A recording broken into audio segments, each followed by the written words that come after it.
Subhodayam. Welcome all to the seventh batch of certificate course on Sanatan Dharma organized by Veda Samskruti Samiti in association with Visva Yoga Vidyapit. Today we'll be having a very interesting lecture on the practical aspects of or the daily aspects of Sanatan Dharma and Sanatan Vedic philosophy by Dr. K Subraman. He is the editor of the Veda Samskruti Samiti's Vedavani Journal, quarterly journal. So we start the day with Vande Matram by Kurvedi Leela garu. Leela garu, please. Vande Mataram, Vande Mataram, Sujalam, Sufalam, Malayaj Sitalam, Sasyasyaamalam Mataram, Vande Mataram, Suprajyotsna Pulakitayaminim, Ullakusumita Drumadalasobhinim, Suhasinim, Sumadhurabhashinim, Sukhadam Varadam Mataram, Vande Mataram, Vande Mataram, Vande Mataram. Vande Matram. Dhanyavadalu, Leela garu. Thank you very much. Now I request Padmaji garu to do the pradhana. We'll do 1 minute meditation followed by 3 times Omkaram.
ॐ गणानां त्वा गणपतिगुं हवामहे कविं कवीनामुपमस्रवस्तमं ज्येष्ठराजं ब्रह्मणां ब्रह्मणस्पतः आनः शृण्वन्नोतिभिः सीदसादनम् ॐ श्रीमहागणाधिपतये नमः।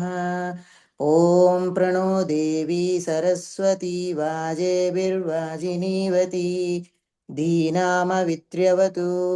ॐ श्रीमहासरस्वत्यै नमः।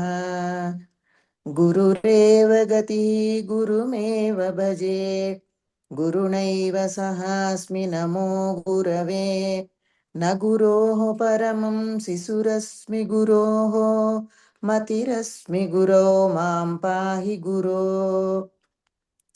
ज्ञानानन्दमयं देवं निर्मलस्फटिकाकृतिं आधारं सर्वविद्यानां हयग्रीवमुपास्महे श्रुतिस्मृतिपुराणानाम् आलयं करुणालयं नमामि भगवत्पादशङ्करं लोकशङ्करम् शङ्करं शङ्कराचार्यं केशवं बादरायणं सूत्रभाष्यकृतौ वन्दे भगवन्तौ पुनः पुनः ईश्वरो गुरुरात्मेति मूर्तिभेदविभागिने व्योमवद्व्याप्तदेहाय दक्षिणामूर्तये नमः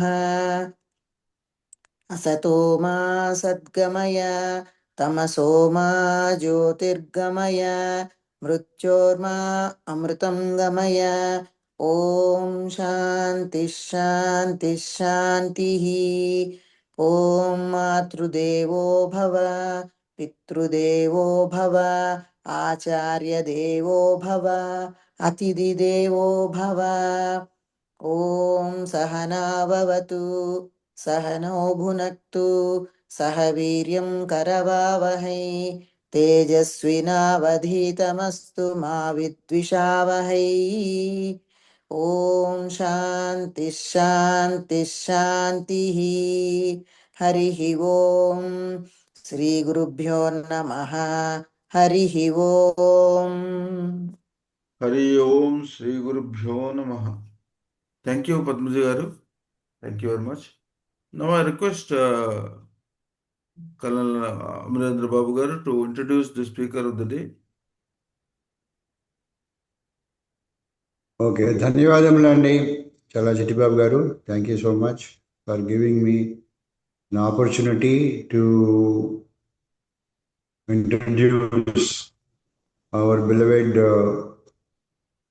speaker, Krishnamurti Subramanyam garu, popularly known as Subbu garu, on the topic Vedic philosophy, lessons for practical use in our daily life. It is my pleasure and privilege to briefly introduce him to all of you. Most of you know him as he has been with you for various lectures. Dr. Krishnamurti Subramanyam is born and brought up in a village in Tamil Nadu. He obtained his BA degree in mechanical engineering at Usmania University, Hyderabad, and he has his masters and PhDs from MIT, USA, a premier university in the world. Then he has worked for over 40 years in the industry, leading research, innovation, and new business department. He has written and published scores of technical and professional papers and handouts.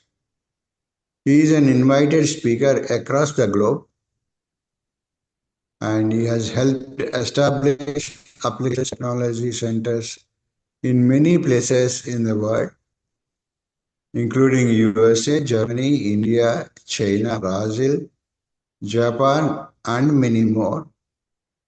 He has trained over 2,000 professionals, also mentored them and guided them over 100 professionals at many levels, from nationalites from across the globe. Now, he is the founder and president of STIMS Institute, USA, for last 14 years. He is also the mentor and advisor to a leading research center at IIT Madras. And Dr. Subramanyam is a fellow of American Society of Mechanical Engineering, ASME, and also SME. He received the Distinguished Merchant Medal for manufacturing and productivity in the year 2020. Dr. Subramanian was introduced to his studies in Vedic philosophy by listening to the lectures of Swami Chinmayananda during 1970s when Swamiji visited MIT. Since then, for the past 50 plus years, he has pursued extensive self-study. His blog site, Spirituality in Practice, has over 260 essays, all short essays, easy to read. They cover a wide range of topics and thought-provoking ideas. Dr. Subramaniam, uh, his wife, Dr. Durga Subramanian, live in San Jose, California, USA.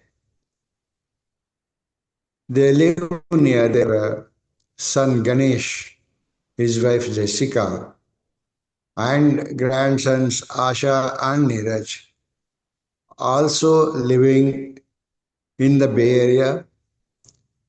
Dr. Subramaniam is the president of American Society for Social Advancement of India, AASA, a NGO based in US supporting education, healthcare for women and elderly and skill development for rural poor women. He is the honorary editor of Vedavani, our journal, a online journal magazine of VSS, Veda Samskruti Samiti. He is also the regular contributor as author of research papers in Vedavani journal. Based on his studies of Vedic philosophy, Dr. Subramaniam believes that life is not an aimless journey, but full of potential, enriched by soul within each of us and a universe that sustains all of us. True knowledge is not feeling and living as isolated individuals. True knowledge is to see ourselves as part of an eternal and ever present universe. The goal is to feel good through self compassion, but also work towards peace and harmony for all, limitlessly. Vedic philosophy also suggests a simple and easy tool to observe and manage our behavior, known as cognitive behavior management. Today's talk will focus on these themes as practical lessons from Vedic philosophy for the CCSD students. With this very brief introduction, I request CC Babu Garu to continue. Thank you very much, Babu Garu, for the brief introduction. And it was, I think, today students will have a very interesting session. And the request of the students is that as you have doubts or questions to be raised, you can put it on the chat box. And at the end, when there is a session open for question and answers, we can have the clarifications. So you can put your questions in the chat box and as well at the end of the session. With this, I request Subramanya Garu to start the webinar, please. Thank you very much, Dr. Babu, and also Mr. Challa and all others. And it was a beautiful beginning with a nice prayer and Vande Mataram. This presentation actually started several months ago when Dr. Babu and I started speaking about the certificate course on Sanatana Dharma or CCSD course. So the conversation went on something like this, that the students are learning so much about so many things related to Sanatana Dharma, but what is it that they take away from it for application in the daily life, other than some practices, puja, panaskaram, nityakarma, anushtanam, and all those things? Beyond that, what else do they take away from this course for use in the daily life? So then Dr. Babu Garu asked me, what do you think they should know? Then I said, maybe I can try to summarize that in a short lecture. Then he said, you must be out of your mind. There is so much of the knowledge and literature for Sanatana Dharma. How can anybody attempt to summarize everything, especially something practical, in a short period of time? Well, I said we have to give it a try, because at the end of the day, time is short, people's attention span is short, so we have to try. And so as much as I was out of my mind, Dr. Babu was also out of his mind, and he said, okay, we'll give it a try. We'll make an experiment. So we are here together to try that experiment. And as Chalagaru said, any of you have got any questions, please put them on the chat box and we'll pick it up at the end of it. I'll try to keep this presentation short, to be less than 1 hour, so you'll have at least some time for question and answer. So let me share my presentation with you.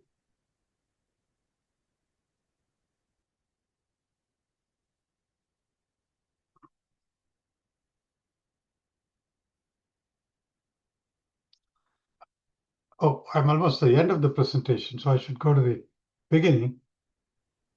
Here we are. So Vedic philosophy lessons for daily use in our for practical use in our daily life. Are all able to see this screen? Yeah, go ahead. Yeah. Thank you. Okay, so I can continue. So again, as Dr. Bavagar mentioned, my name is Krishnamurti Subramanian. There is a website link shown here. There's also my web address and also my email address, and also a link for a book that we have published recently and my professional Customs Institute over here. And as I was mentioning a moment ago, these are all the topics that are covered under the CCSD course or certificate course on Sanatana Dharma. That includes Introduction to Sanatana Dharma, Vedas, Vedangas, Upanishad, Bhagavad Gita, Ayurveda, Sanskritam as a language, so many other topics, including Ramayana, Mahabharata, and so on and so forth. So if you were to ask the question, what is it that we can glean out of this, that we can use for our day-to-day life, I like to present to you a few slides going forward. This presentation is divided in 2 parts. The first part covers the larger theme of how we are intimately and inseparably connected with the universe, one of the fundamental essential themes that you see in all Vedic scriptures over and over again. And then the second part will say, even though we are part of nature, intimately connected, inseparably and undeniably always part of nature, we are also individuals. Then it gives a beautiful framework for why we exist as individuals.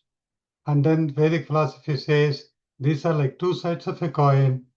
One side is like deep ocean, where you are stable, sustained, peace, tranquil, connected with the universe with no separation at all.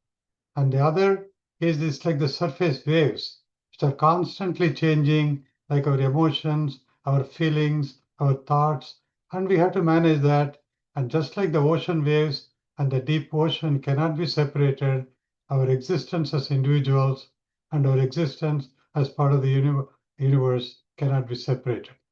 So managing the two becomes the part of enlightened living, which it's repeated over and over in every one of the aspects of Vedic literature, which includes Upanishad, Bhagavad Gita, Ramayana, Mahabharata, and so forth.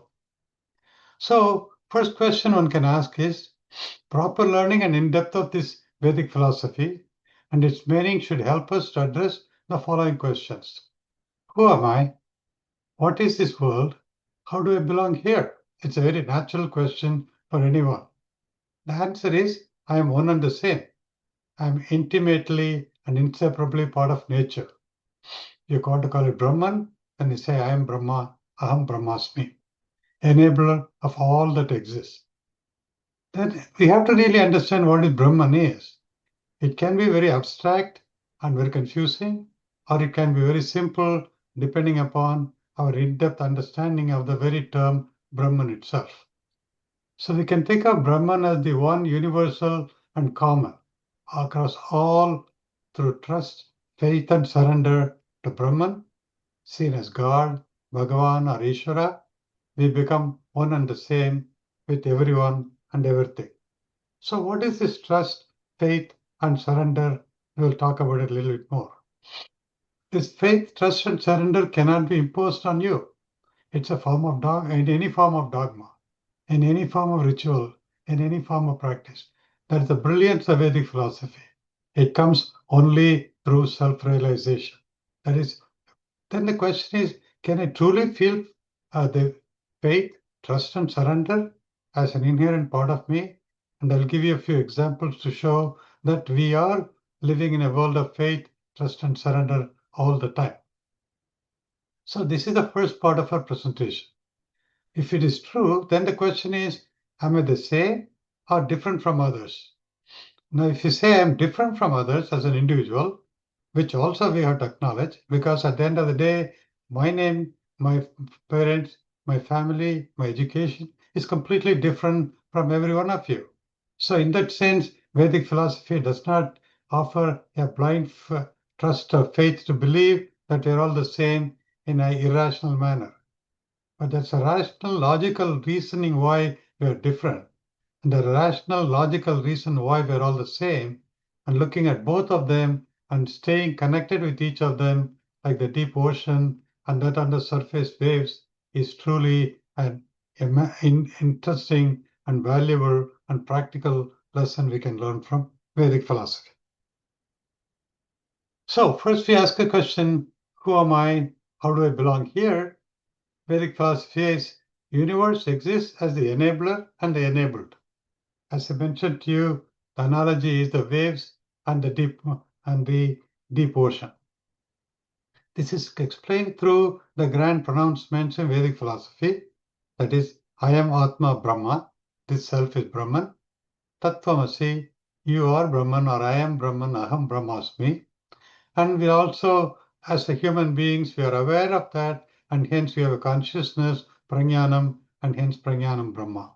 So each one of them is a profound, what is called a Mahavakya, or a grand pronouncement from one of the major Upanishads. It's interesting that we can take the time to read and understand each Upanishad in depth, which is good by itself. It increases the scholarly skills of all of us. But it's equally important to take any one Upanishad, in fact, any one Mahavakya, and keep studying it in depth to the point that the meaning resonates in our life, so it becomes a way of life, a practical aspect of who we are and how we live. So, to make that a little bit more concrete, this is a picture that's put together. The ocean does not exist with the different kinds of waves at the same place. But the point here is the deep ocean exists as the enabler, like the laws of nature, invisible, subtle, undivided, substratum, peace and harmony, fostering peace and harmony. All these things that I describe, invisible, subtle, undivided, substratum, are also used to describe Brahman. On the other hand, on the surface of the ocean is the waves. Of course, the waves themselves are different at different places, and I put together a collage of them here. They can think of them as a body, mind, and intellect. They're different at different places. Even every wave is different by its very nature. This reflects our like, dislike, happiness or sorrow. They all come, according to Vedic philosophy, from our ability to distinguish between subjective and objective, and cognitive evidence versus reasoning.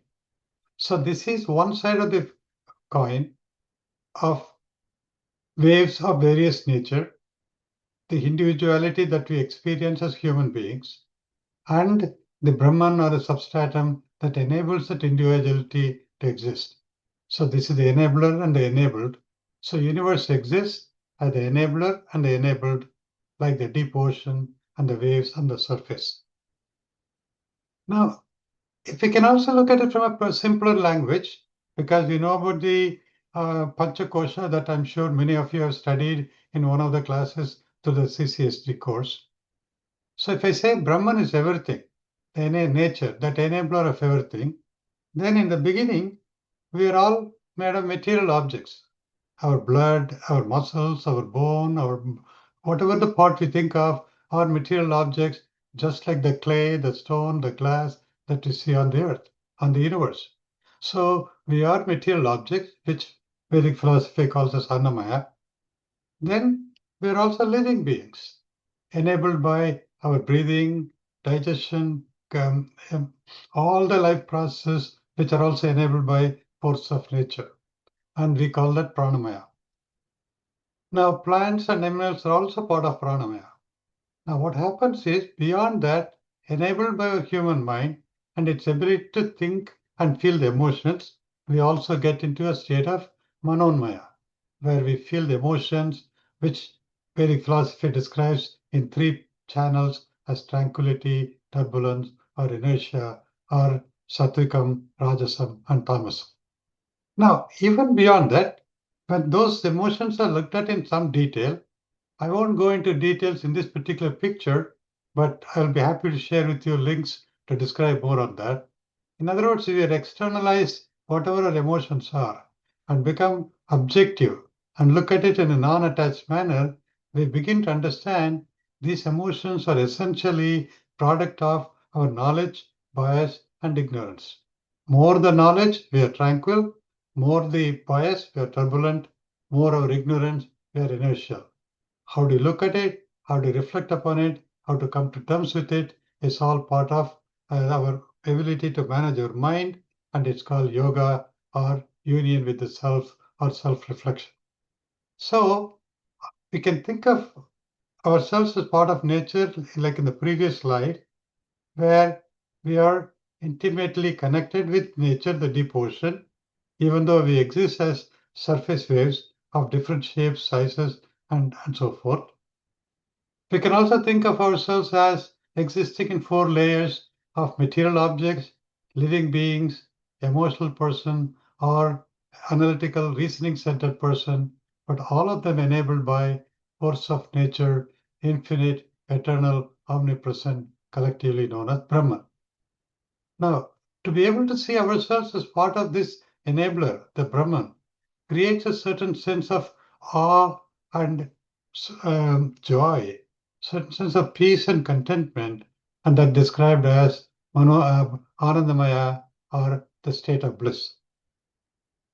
So, summarizing what I have said so far, to ask the question, who am I? You can say, I am part of nature, inseparably connected, like the surface waves to the deep ocean.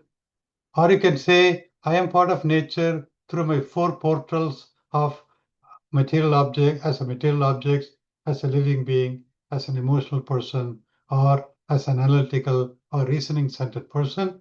All of these ways of existence are enabled by infinite collection of force of nature, collectively known as Brahman. We can also look at it in a more simpler way, that is like a two sides of a coin. There's no such thing as a one-sided coin. The coin always exists with two sides. Same way universe exists as the enabler and the enabled. At the enabled, we have Brahman, and there are different terms used for it: Prakriti, Deham, Kshetram, body, mind, brain, personal, individual. And in this we are separate. We exist through our, like I explained earlier, physical body and Annamaya and Pranamaya. We exist through our Manonmaya, which includes Annamaya and Pranamaya, or Vijnanamaya, or analytical reasoning, which includes the emotional body, emotional person, and the physical person, and the living person. In this side of the coin, we are enabled. Hence, I am different from others. I am an individual thanks to my body, mind, and intellect. On the other hand, the other side of the coin, we are one and the same. This is known as Purusha, Dehinam, Kshetrajna, Prajnanam or consciousness, Atma or soul. Now, here I am one and the same, part of nature, Brahman, enabler of all that exists as body, living being, mind, and intellect on the other side of the coin. Hence, like two sides of the coin, I am the same and different. This is the profound meaning that we can derive from many of the Upanishads, and any one of them, we can learn the same thing from Bhagavad Gita or any other scriptures.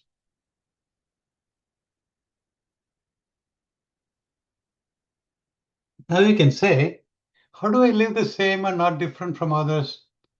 Learning to see the enabler, that is the being the same among all, and in the enabled is enlightened living as per the Vedic philosophy. For example, one who thinks I am different from others perceives birth and death as unique and unto himself. One who sees his identity with the enabler, Brahman, sees birth and death as part of nature and hence attains immortality, says Kathopanishad. Even in Bhagavad Gita, you see verses like Nainam Chinnanti Sastrani, Nainam Dahati Pavakaha. That is, you are not wet by water, you are not burned by fire, you are not injured by ammunition. How is it possible?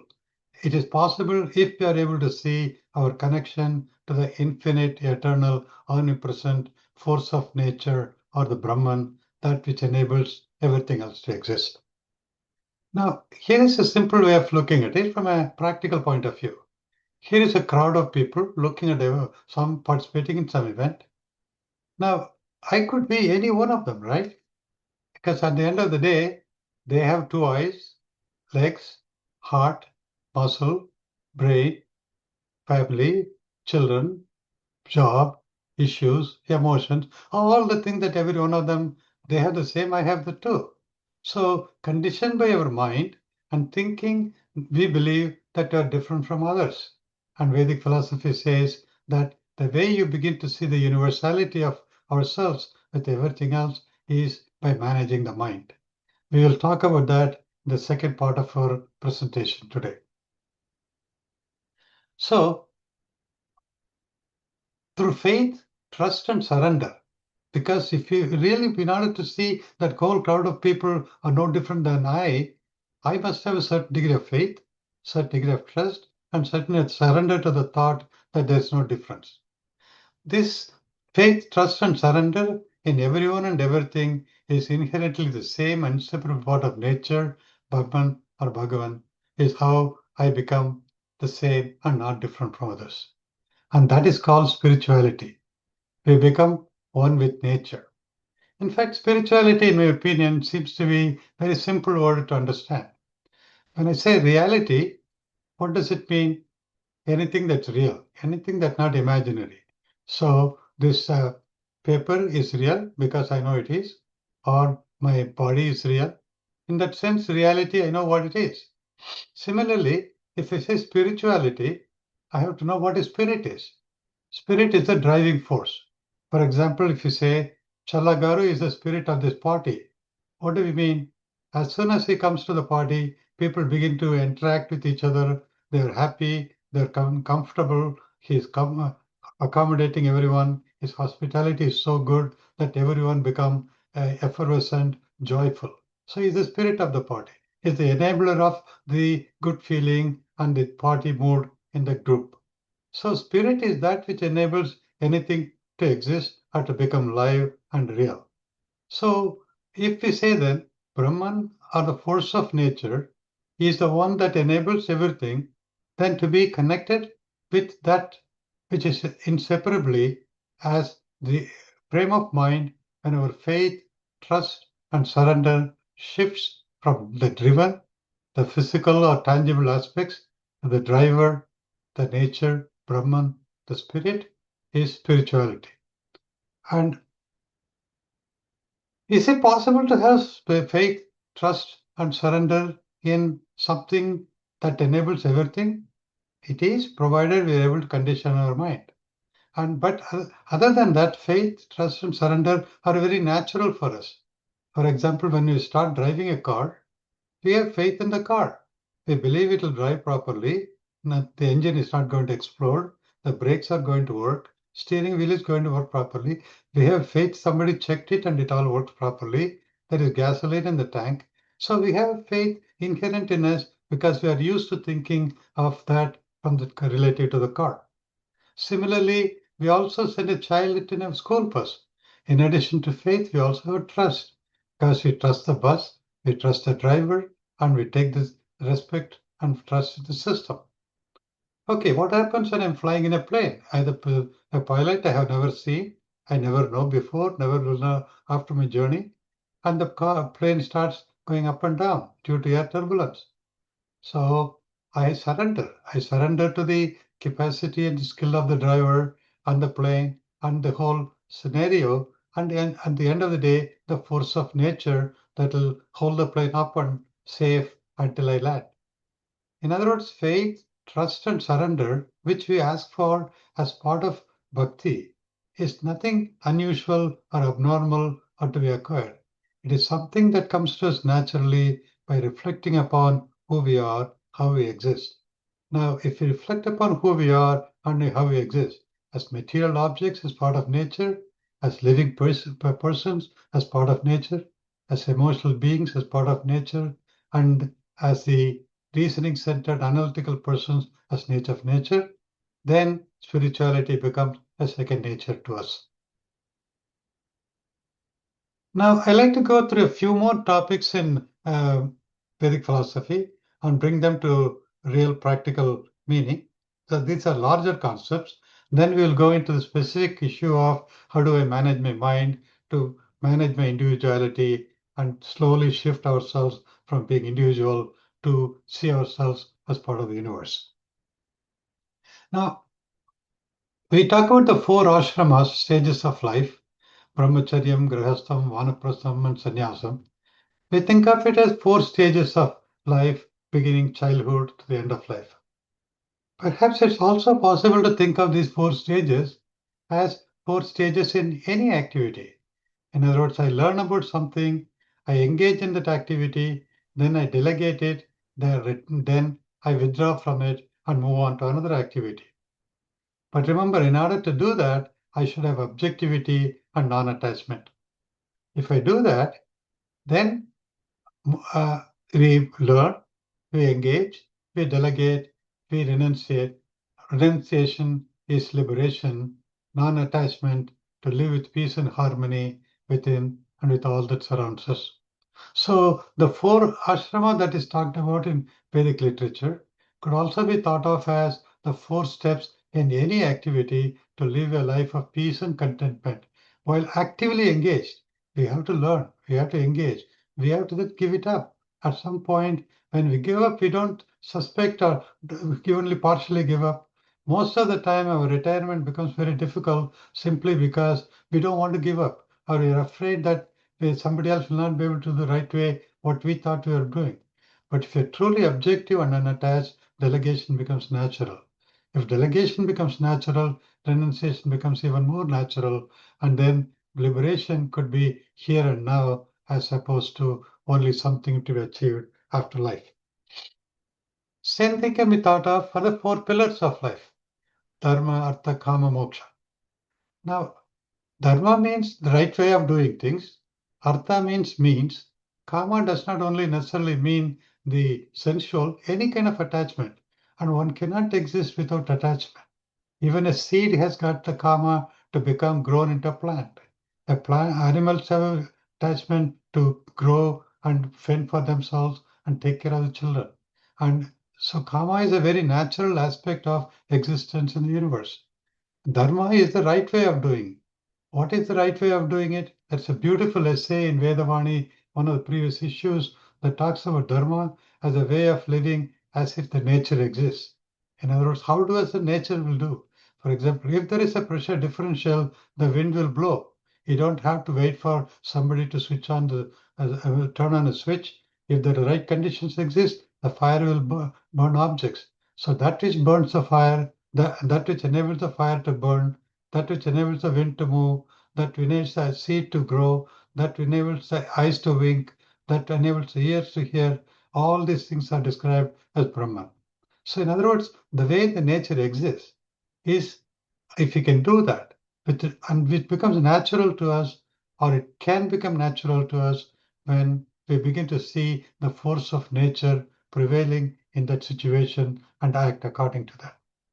For example, if you remember the story of a king having two flowers, the real rose and a fake rose, he opens the window, the bees go naturally to the real rose where the honey is. Are you also familiar with the story of two mothers, one who is not real and the other true mother? When the judge says, cut the baby into half and give it to each, the mother instinctively says, do not cut. The real mother says, do not cut my baby, give it to whomever because I want the child to start. Because the motherly love, the affection, is true part of nature. It exists with objectivity and non-attachment. So moksha is living the way nature exists. So we can then take moksha, or sustained objectivity and non-attachment, leads to a life of peace and harmony within and with all that surrounds us.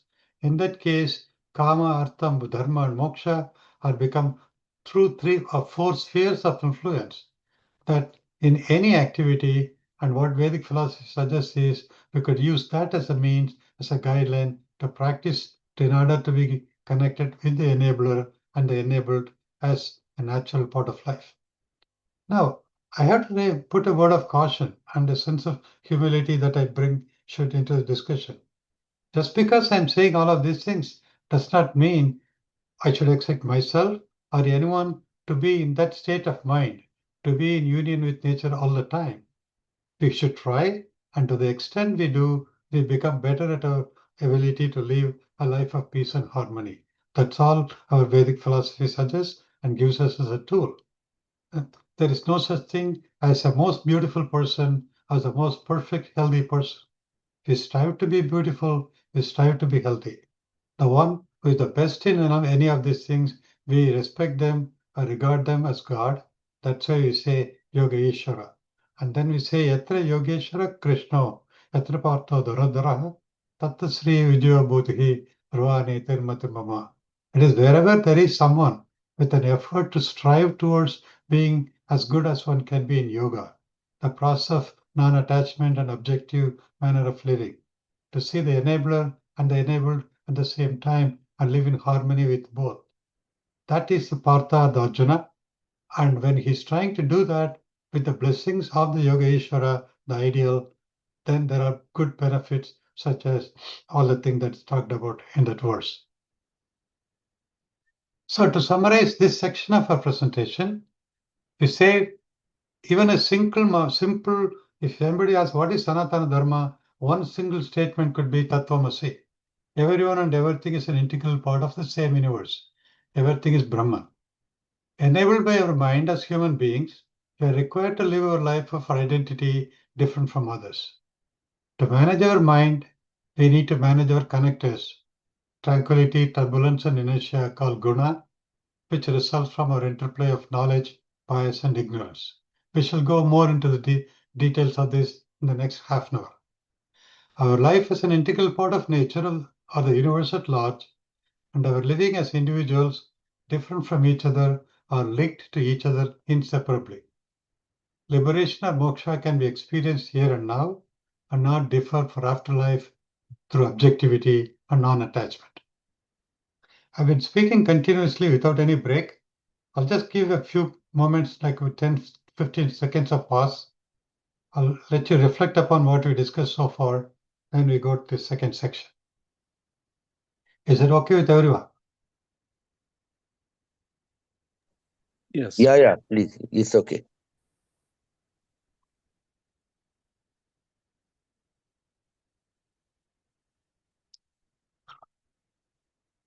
Now, if you think of the second part, here, managing your life as individuals means managing the mind. The beauty of human being is that we have a mind. The struggle for a human being is that we have to manage our mind. Freedom of the mind is the freedom of our thoughts, freedom from our thoughts. The analogy is given as charioteer and chariot in Kathopanishad, rider and a bicycle, driver and the car that we can relate to. For somebody in the Mars looking at a car or the bicycle, doesn't recognize the driver or the rider, it looks like the bicycle is moving around on its own wheel. The car seems to be running around everywhere. In fact, if you look at the car or the traffic in Bangalore or Chennai, you wonder how the car is even moving around without bumping into each other. But just like the car and the driver, or the bicycle and the bicycle, we as are the charioteer and the chariot, we as human beings are existing and living enabled by infinite collection of forces, which we call as consciousness, awareness, or Brahman. Now, this connection between the consciousness and the physical body, brain, mind complex is called guna. In fact, the literal meaning for the word guna is rope or connectors. These guna are tranquility, turbulence, and inertial, thanks to knowledge, bias, and ignorance. And the entire technique of managing our gunas, our connectors, is very well described in chapter 12 and chapter 14 of Bhagavad Gita. Self-control then becomes cognitive behavior management using our connectors. So we shall look at some of these things in the next few slides. Now, this is the Plato's allegory, very commonly known from Greek philosophy. Here is a slave who is sitting behind in a dark area. He looks at a shadow on the screen and he thinks the shadow is the real. But as Plato points out, the sun is a metaphor for the enabler. The object that is illuminated is the truth or reality. So this is how Plato describes the existence of human beings and the fallacy of us thinking something else other than the enabler as the real. Vedic philosophy provides even more subtle and brilliant explanation. Even with our eyes wide open, with freedom to think and in open slaves, not a slave at all in a cage, but completely open, wide open space, our eyes sees the object, our mind perceives what we see. If we perceive a rope, we are at ease. If we perceive a snake, fear engulfs us. We perceive the object, rope or snake, through our eyes, vision, optics, prevailing light, mind, perception. All part of nature, enablers, i.e. Brahman. Our perception and resulting experience are all through the connectors of knowledge, bias, and ignorance, all part of the same. Everything is Brahman. It's very interesting to think that if I look at the rope and if I have a certain knowledge, bias, and ignorance, I'm going to interpret the rope exactly the same way that you would or any one of us would, provided the knowledge, bias, and ignorance in your mind is the same.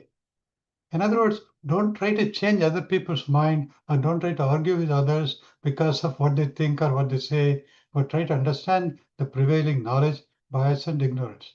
If that is agreed upon and if that comes to a consensus, there is a consensus of the thought and hence a consensus of the inference and conclusion, says Vedic philosophy.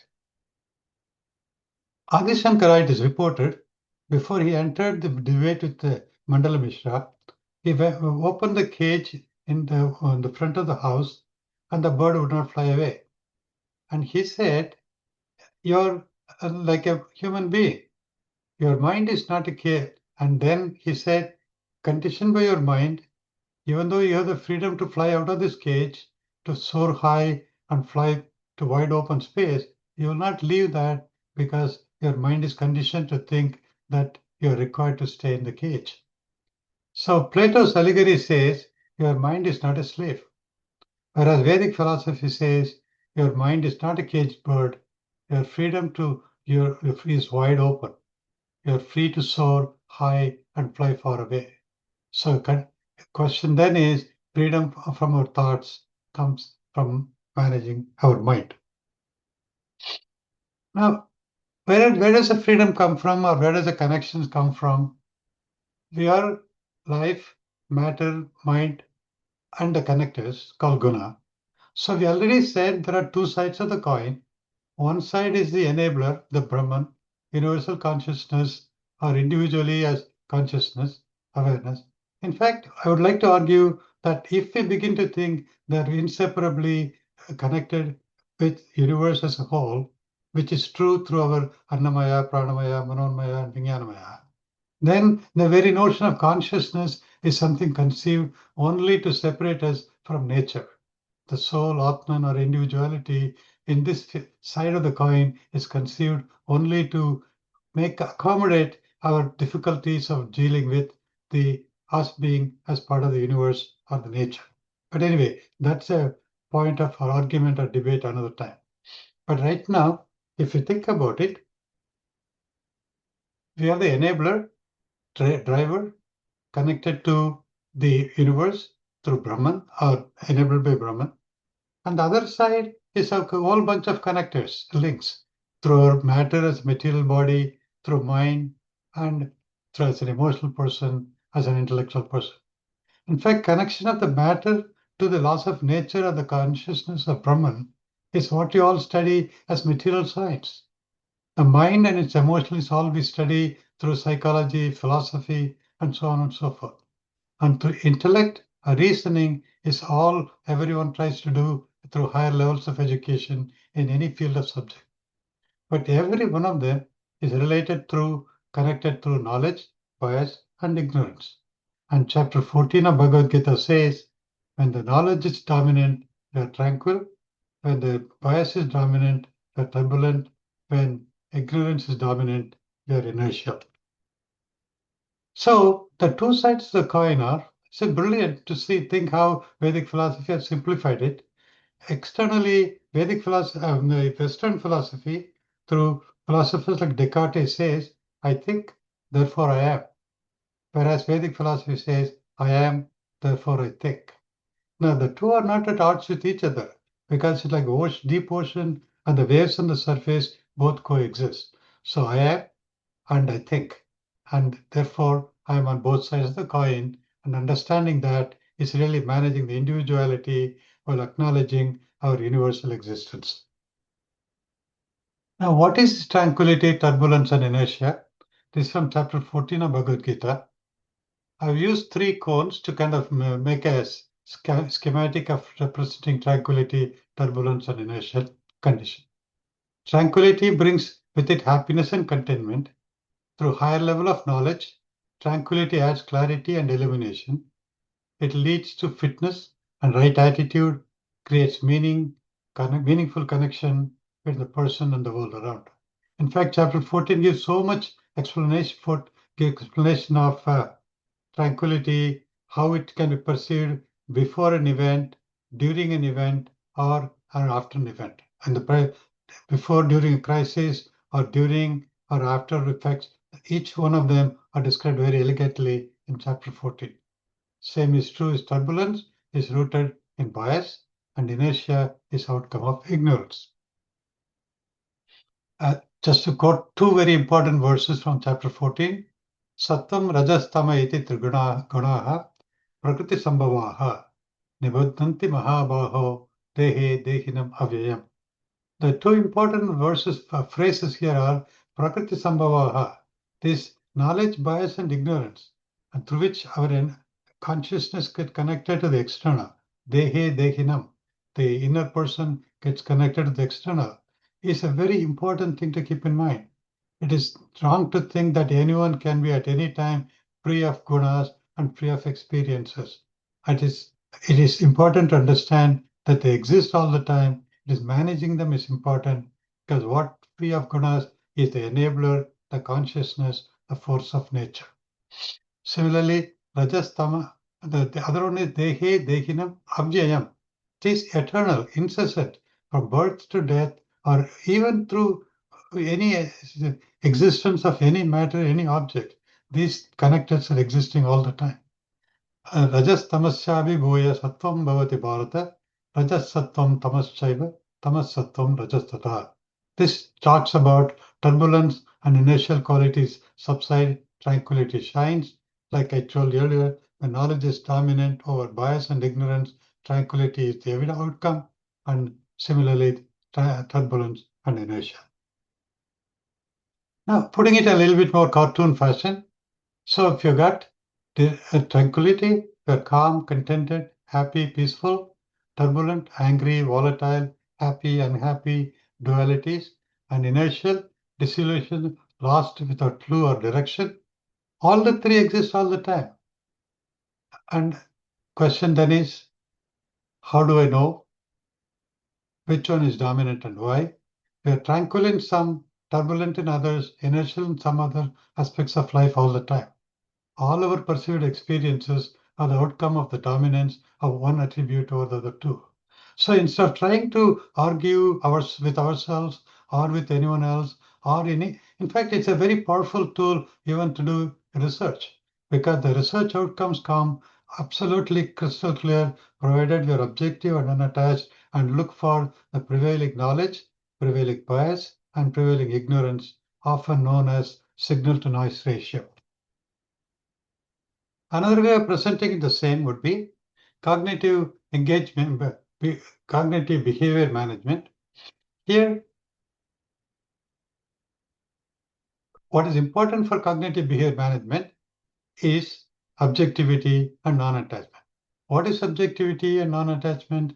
Being equally disposed to the evidences through knowledge, bias, and ignorance. Not looking at the signal only through knowledge, bias, and ignorance, and not any other way. And also non-attachment.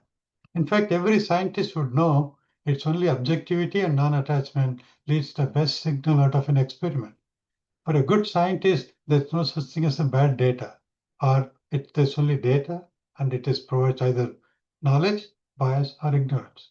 Self-control then becomes one as am I tranquil, turbulent, or inertia? Why? Through objectivity and non-attachment. I'm going a little fast. As I said, it's not possible to cover everything within 1 hour, but should be the beginning of the process of self-reflection, of looking at all the other things that you have studied in the CCSD course and taking every one of them and dissecting them to the last detail, to connecting with what I'm talking about. That way they all become relevant and useful to you in your daily life. Another way of putting it is, I like to give the analogy of the car and driving because it's very simple and all of us are used to it. In a car, we have a steering, we have a brake, and we have got a gas pedal. This is like steering is like a knowledge. You are able to steer to different directions, different ways. Brake brings you to kind of a stop, and gas pedal is the one that accelerates and decelerates the car. So it's sort of not a perfect analogy, but kind of make you relate to knowledge, bias, and ignorance as the three knobs that you can turn to manage this body, mind, and intellect complex. Dialing the three knobs and the relative levels. It's like driving your car using steering wheel, gas pedal, and brake pedal is cognitive behavior management. And by the way, this cognitive behavior management is not something that is used only for people with mental health, as is talked about by the medical field or the medical professionals. Cognitive behavior management can be an excellent, perfect tool for everybody in normal health in order to manage our own self-control and thereby develop self-care, compassion, as well as compassion for everyone else. So this brings us to the two sides of the coin, the enabler and the enabled. And I like to present it as spiritual resilience and cognitive resilience. Spiritual resilience is to try to find a way to be objective and non-attached the way nature exists, which truly brings a meaning of morality, ethics, self-control, enlightenment. These are all very abstract terms. If you don't relate to them through objectivity and non-attachment and see them the way the nature exists. What is responsibility becomes very clear when you see a parent taking care of children. Contentment becomes clear and meaningful when you see a bird sitting on a nest and quietly playing its own tune for its own joy. Forgiveness becomes very easy and possible when you see an animal that's beaten, runs away, and the other doesn't chase. So there are so many things in nature through which we can relate to all these otherwise complex issues while relating to the way the nature exists. On the other side, the way individual behaves is always subjective and attachment. We have to manage that through the balancing of the turbulence, tranquility, and inertia through the prevailing knowledge, bias, and ignorance. I'd like to spend a minute or so on what's called a yajna spirit. Because yajna spirit is often thought of as something very traditional, very ritualistic, and so forth. But I wanted to imagine for a moment an old man with a loincloth and just a stick and or minimum of cloth and a stick and a jug of water. He comes to a place, and by his mere presence, everybody comes together. The king brings his own resources. The blacksmith brings whatever he has. The goldsmith brings the jewels. Farmers bring the food and things like that. And priests come with the knowledge of whatever it is. They get together, perform a yajna, and at the end of it, everybody shares what is there, and they all celebrate. They're joyful, and the old man who came to the town leaves after with everybody is joyful with just his stick and a jug of water and his minimum of clothes, nothing more, nothing less. That is the yajna spirit. That is the true meaning of Sanatana Dharma. And that's what we try to practice also when we do the puja in our day puja worships through all the things we do through taking water, and then pranayama, and then sankalpa, and then Shodachobachara puja, and so on and so forth. But at the end of every puja, we only chant one verse from Kathopanishad. Atatra Suryo Bhati na Chandra Tarakam Nema Vidyuto Bhati Kutoyam Agnihi Tameva Bhanta Anuvadi Sarvam Tasya Bhasa Sarvamidam Vivasi, which means neither the sun nor the moon nor the lightning can eliminate you. That is this knowledge of self-control and unattached active engagement. How can my little lamp that I'm showing illuminate you? Please illuminate me, my mind, that knowledge of being able to live in harmony with the enabler and the enabled. And to that, I offer my salutations at the very end of every puja. And then we end by saying, Om Tat Sat Brahmarpanamastu. That is, may all manner of existence be dedicated to total self-control, unattached, active presence. The same thing goes in the yajna spirit in professional life too. In a sense, an entrepreneur or a company started with an idea with some person, and people come together with their ideas. It is the coalition of the ideas that makes things happen and sustain and survive and go forward. When people begin to think about ideas as my idea or your idea, when objectivity and non-attachment gives way to subjectivity and attachment, then lack of harmony comes in, and then the team spirit disintegrates and the progress of the team begins to falter. In fact, this whole notion of promoting the spirituality within a workplace is now being promoted as an important aspect of management in workplace, what's called the yajna spirit in professional life. So, bringing it all together, balancing across the three legs of the stool, like physical, social, and spiritual, we need to balance our physical, so our body, our material, biological, pranamaya, annamaya. We have to manage our mind through cognitive behavior management and through our intellect, through a framework or a spiritual mind, where we have a universal outlook where I am no different from anyone or anything in the universe because we are all product of nature, or we are all part of Brahman. Sarvam Brahmamayam, Aham Brahmasmi. So this can be also thought of as you will be seeing this as an article coming up in the coming issue of Vedavani, where we talk about the three yogas being interrelated and not separate pathways. Essentially, Jnana Yoga, Bhakti Yoga, and Karma Yoga are interactive and interrelated. And through practice, we could call it Abhyas Yoga. In fact, Abhyas Yoga is also mentioned in Bhagavad Gita as a way of bringing all these thought of being union with nature and self-control as Abhyasa Yoga through karma, jnana, and bhakti.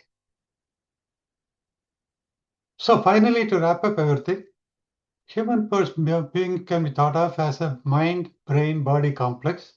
We have our input as a stimuli, we have our output as behavior, but using the control system model, we have inputs, driving forces through karanam, karanam, karta, prakriti, daivam.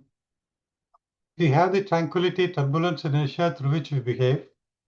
The outcome or responses as a guna atita are one who looks at it being focused more on the enabler rather than enabled, being connected with the divine rather than the divinity that comes through. We observe these driving forces and we manage the inputs, and the life becomes one of tranquil, calm, serenity, or we understand when we depart from that why it is that way and try to restore the equilibrium. I'm putting here on the right-hand side, there are tools available in the Western thoughts called Myers and Briggs models for management behavior of the people by looking at their behavior. But what Vedic philosophy offers is an inherent control system model which can be used combining both the nature and nurture, the nature, which is being connected, spiritual, and nurture being cognitive behavior management, connected through a feedback loop as an amazing tool for managing anyone's life individually, collectively, together as part of society or any aspect of life. And expanding that and implementing that could also be our focus on Sanatana Dharma as much as all the other things we do as part of our cultural practice. So to summarize my presentation here, Brahman is the enabler. How we wish to understand them theologically as God or omnipresent, so on and so forth is perfectly okay. One can also think of Brahman as the common noun to reflect all the force of nature, because every description of Brahman can also lead us to that conclusion. It makes us more practical and relevant and relatable. And that being the enabler, so that we exist as enabled, and enabled as we exist, we have to manage our objectivity and non-attachment versus subjectivity and attachment, and managing that, and hence managing our mind through the three gunas, through knowledge, bias, and ignorance, is cognitive behavior management. This as a method and as a tool and as a way of life is available for so many aspects of life. Psychologists call as flow or awe. The very nature exists the way it does, the very beauty of the way human exists, and the very beauty the Vedic philosophy offers as a way to exist the way we are and can be managed through objectivity and non-attachment, create a certain sense of wonderment, which is identified as flow or awe. Socratic process requires two people, one asking the question, the other answering. But Socratic process does not define the objectivity and non-attachment as the pre-requirements, and how to manage that. Vedic philosophy offers a very critical clinical methodology for that. As I described earlier, objectivity and non-attachment is the very core of professional excellence in any field of activity, and thereby also for philosophy and psychology aspects of managing our mind. It's also very important in self-care, because nobody with a true understanding of philosophy, Vedic philosophy, would say I'm a doormat. Because at the end of the doormat, if you know everything is part of nature, doormat is also part of nature. There's nothing less about doormat any more than more about a king's crown or anything like that. So from that point of view, self-care and self-compassion becomes natural and not something contrived. This leads to our ability to deal with caregivers, who could be our parents, our children, or anybody else as a role as a caregiver. and also for caregivers. Sanatana Dharma could be a very powerful tool and powerful means, because so many people on earth today are in need of care, but those who are caring for them also need care. In addition to that, can go on to self, family and friends, community and society, planet and ecology. So in other words, the entire universal existence of us, within which you are a tiny microcosm, can become universally expansive, provided we are able to understand the principles of Vedic philosophy as applicable through being connected with the enabler and the enabled, and managing the enabler, relating to the enabler as Brahman or consciousness, and understanding that why it is practical and meaningful and not something theoretical and conceptual. At the same time, working with the other side of the coin, the waves or the duality, where they come from, why they exist, through the knowledge, bias, and ignorance as the connectors, and managing them through objectivity and non-attachment. And by the way, objectivity and non-attachment on the enabled side, or the being connected with the universe on the spiritual, on the enabled side, are not theoretical concepts. On the enabled side, we really need to see the analogy of the driver and the bicycle. On the enabler side, we simply have to go back to respect, faith, and trust, which are inherent in any one of us, to see why we are part of nature, part of Brahman. At this time, I like to conclude my presentation. So, recapping everything, I see a series of questions for you. You can look at them on your own at any time you wish. I'll be happy to come back and have further conversation on that. But for now, let's go through these questions very quickly. You can ask, what is Brahman? Am I Brahman? Why? How? What is the use of being Brahman? And it's actually a rhetorical question, because you have no option except by being Brahman. Can I be anything other than Brahman? Are you the same or different from others? How? Why? Could one be the same and different from others? That is the description of Gunatita, described in great detail in Bhagavad Gita. How? Can you remain? Gunatita can be equal to friend and enemy. How is that possible? Bhagavad Gita says Gunatita is being closer to God. What does this mean? Learning about our guna in various life activities becomes a very joyful experience in living, where life becomes an experiment every moment, observing our knowledge, bias, and ignorance within us, around us, and everyone involved in the process of the activity. You can also ask the questions of we're objective and unattached most of the time. Do you agree? Disagree? Why?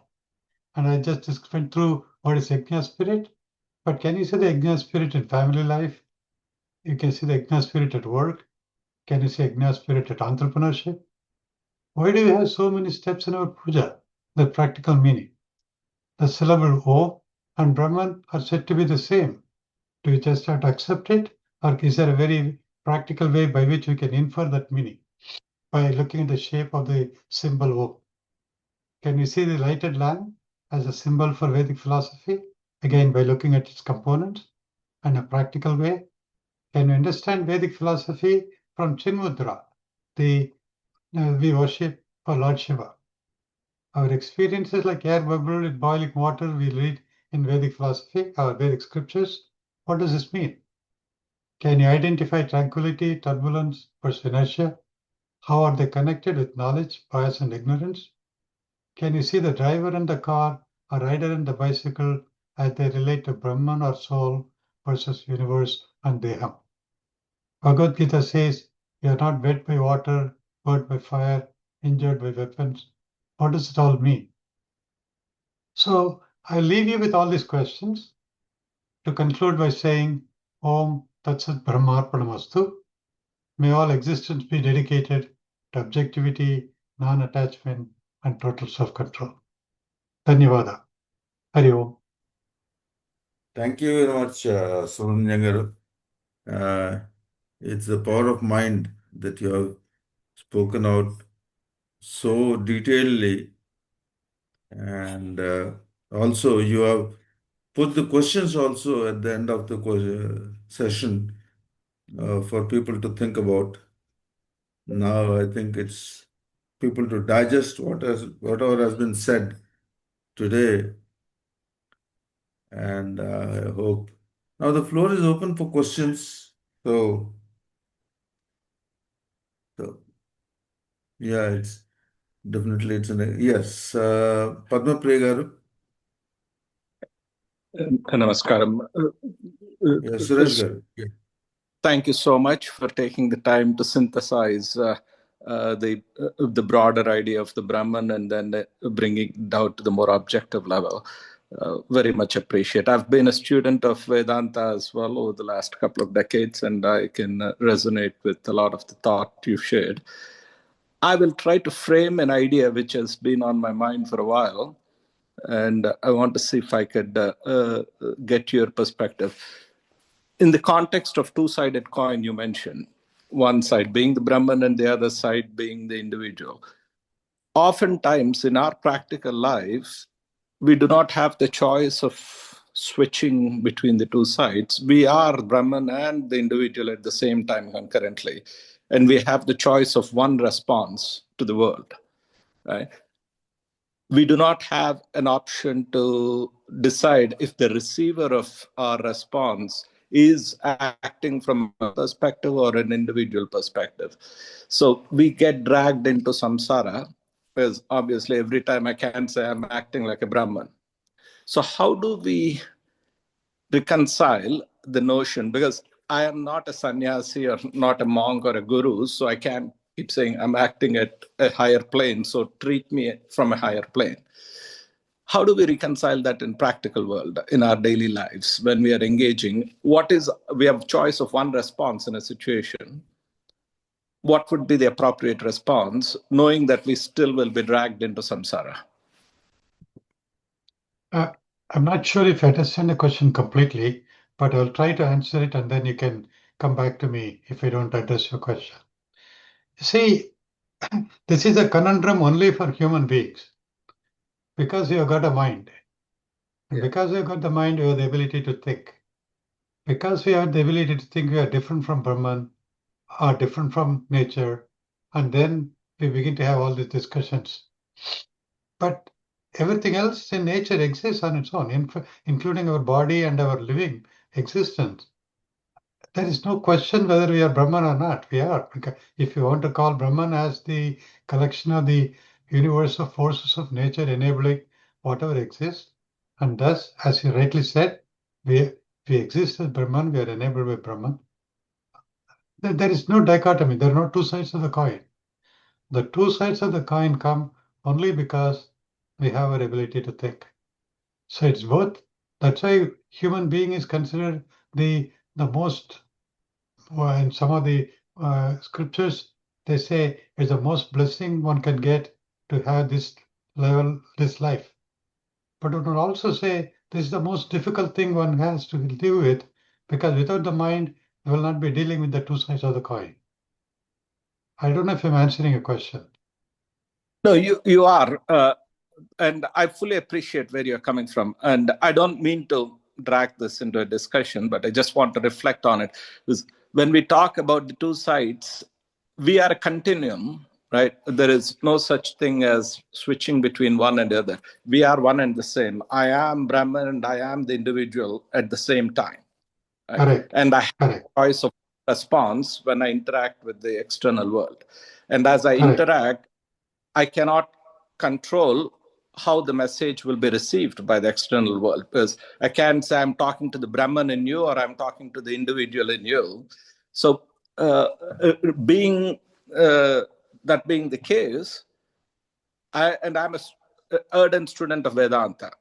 With every ounce of my body and my thought and my being, I believe in the Advaitic thought. Okay. So I'm trying to reconcile what's the appropriate way to reconcile our Sanatana Dharma in the context of this uni response or a singular response. And I don't know if I'm making sense, but I just wanted to reflect on that, because this has been on my mind. I guess for today, let us leave it as we exchange our views I'll be happy to communicate more through, because it's an abstract question. It's a difficult one to answer because I don't know if I have an answer for that, to be honest. Because as I say, if I don't have a mind, I don't have to think. If I don't think, then I don't know whether I'm different than a plant, for example. It grows in the direction of sunlight. Is Brahman, follows the laws of nature. And if there is something abstracting to it, it turns around and goes somewhere else. Now, I as a human being, when I say something, someone else doesn't agree with me. This is like an interjection to my way in which I want to go. Then I have to move in a different direction, or I have to push through and go in the same direction. But those options I have, and what Vedic philosophy says is rely on it only based on your knowledge, bias, and ignorance, and don't think of another person or a different person or anything else. Look at the prevailing knowledge, bias, and ignorance and deal with it. In that case, you're doing just like a plant will do. I think that's about how far I'm able to answer whatever the question is. No, I appreciate that. Thank you so much. Wonderful, wonderful discussion, wonderful presentation. Okay. Okay, thank you. The other question in the chat box is, how can a person or I believe Aham Brahmasmi in the present mechanical society, and how can I differentiate from one another? I thought that's what we spoke about for the whole hour. Yeah. But anyway, I'm being respectful of the question. Let us say, okay, Aham Brahmasmi is the fundamental truth. We don't think of it like that. Like I said, a plant, an animal, or a stone, or my body, everything exists as part of nature. So if you accept that, or if you can see that, it's not a question of accept it. If you can see that, then Aham Brahmasmi becomes meaningful. But at the same time,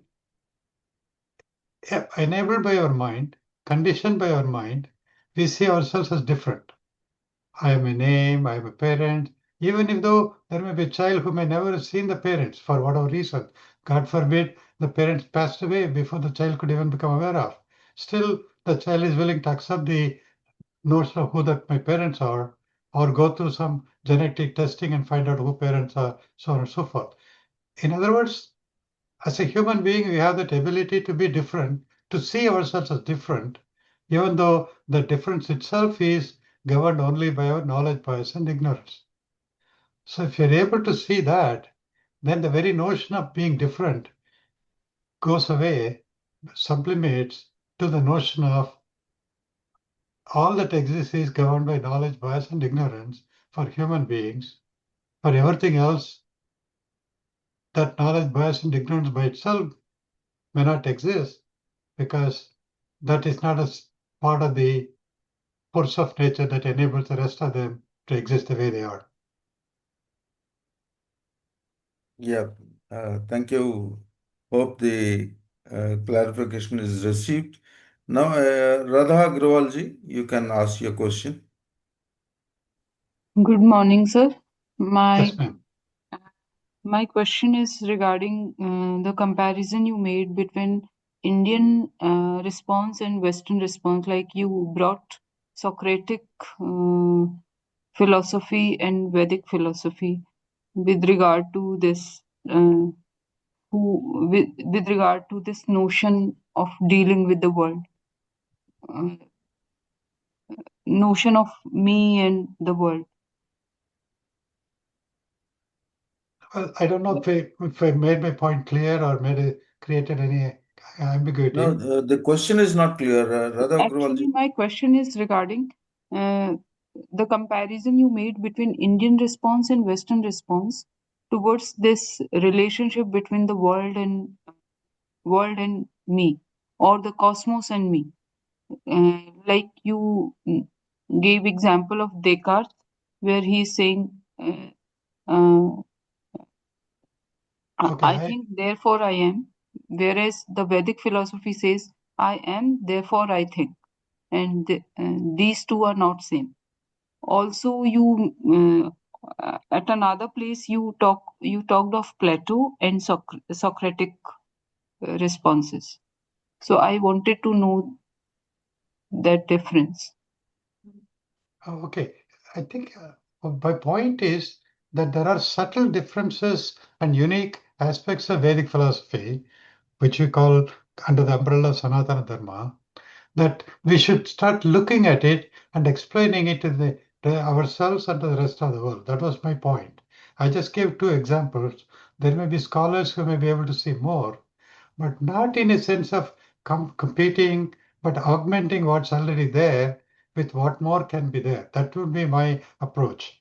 But so, like I said, the allegory of Plato takes a slave inside a cave, and in other words, if you're constrained not to know anything else, then you will think of a shadow as a bird.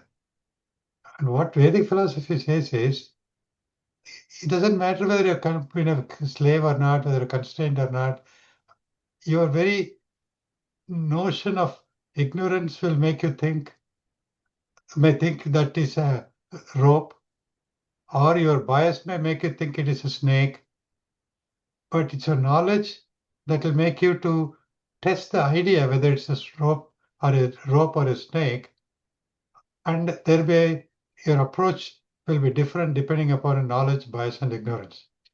So that is what an enhancement of the same in a different way. By the way, I'm not an expert in Vedic philosophy. To be truthful, I'm not an expert in Vedic philosophy anymore than I'm an expert in Western philosophy. Hence, I just some examples came to me. I'm offering that as an example of how we can start looking at the two and how they could be differently looked at. That's all.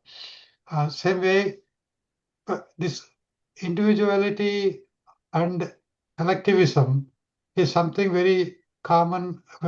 Individuality is very common for Western world. We know that. Yes, yes. I have to work hard, but at the same time, if you look at the philosophers who write about nature and things like that, they write about that, or even scientists who write about it, they look at the universality and universal nature of things as much as we do in Eastern philosophy. The only point is, in the literature and in the common language, common folklore, it is seen that Western philosophy or Western thinking is more individual, and Eastern thinking is more universal outlook or collective outlook or something like that. But why not expand one into the other and make it? Because that's what we need today. Because today, in the world of isolation due to social media and all kinds of anger and what is called anger baiting in communication and all those things, we need to bring more peace and harmony. So the ability to think promoted by the Western world, with the ability to harmoniously live together and think in a self-contained manner to the Vedic philosophy or Sanatana Dharma, may have enormous impact and benefits. And we can bring that to the world was really the core of my thinking. Okay. Okay. Thank you. Yeah, thank you very much. Right. I mean, there could be many questions because it's a very, very uh, some simple solution problems have complicated solutions, and some complicated problems will have simple solutions. It's the power of mind which makes the difference. And Sanatan Dharma and the Vedic philosophy will, the lecture today, the session today makes us think. Vedic philosophy is an application of our mind, gives lot of solutions, and today it's the very much a need, as you rightly said, with so much of cross running minds, issues, problems, etc. We need to have a proper thinking, proper phase of mind to come bring a solution, and definitely Sanatana Dharma leads the way and gives the way forward to most of the solutions of the world, not just self, but the world. I think today's session was a very, very interesting one and making people think and apply themselves through the Vedic philosophy. Thank you very much, Subrahmanyam garu. Thank you all. And we hope we have one more lecture from you on this. If people demand here, yes, Suresh garu, you want to say something? No, I just was showing my Right, appreciation. right. Oh I my. got it. Yeah, I got it. Thank you. Okay, with this, we come to this end of the session, and I request Padmaja garu to do the pradhana, please.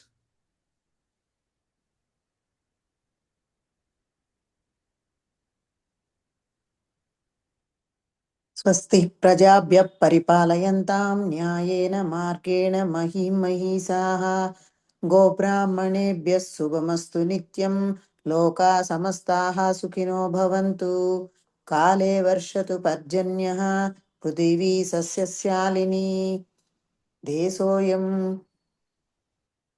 क्षोभरहितो ब्राह्मणाः सन्तु निर्भयाः अपुत्रा पुत्रिणः सन्तु पुत्रिणः सन्तु पौत्रिणः अदनाः सदनाः सन्तु जीवन्तु शरदां शतं सत्यं वद धर्मं चर स्वाध्यायान्मा प्रमदः सर्वे भवन्तु सुखिनः सर्वे सन्तु निरामयाः सर्वे भद्राणि पश्यन्तु मा कश्चित् दुःखभाग् भवेत् ॐ शान्ति शान्ति शान्तिः ॐ पूर्णमदः पूर्णमिदं पूर्णात् पूर्णमुदच्यते पूर्णस्य पूर्णमादाय पूर्णमेवावशिष्यते ॐ शान्ति शान्ति शान्तिः सर्वे जनाः सुखिनो भवन्तु स्वस्ति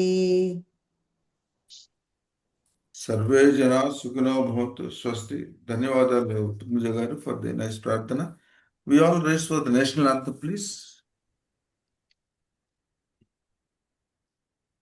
जनगणमन अधिनायक जय हे भारत भाग्य विधाता पंजाब सिंधु गुजरात मराठा द्राविड उत्कल वंग विंध्य हिमाचल यमुना गंगा उज्ज्वल जलधि तरंग तव शुभ नामे जागे तव शुभ आशीष माघे गाहे तव जय गाथा जनगण मंगलदायक जय हे भारत भाग्य विधाता जय हे जय हे जय हे जय जय जय जय हे जय हिंद Thank you.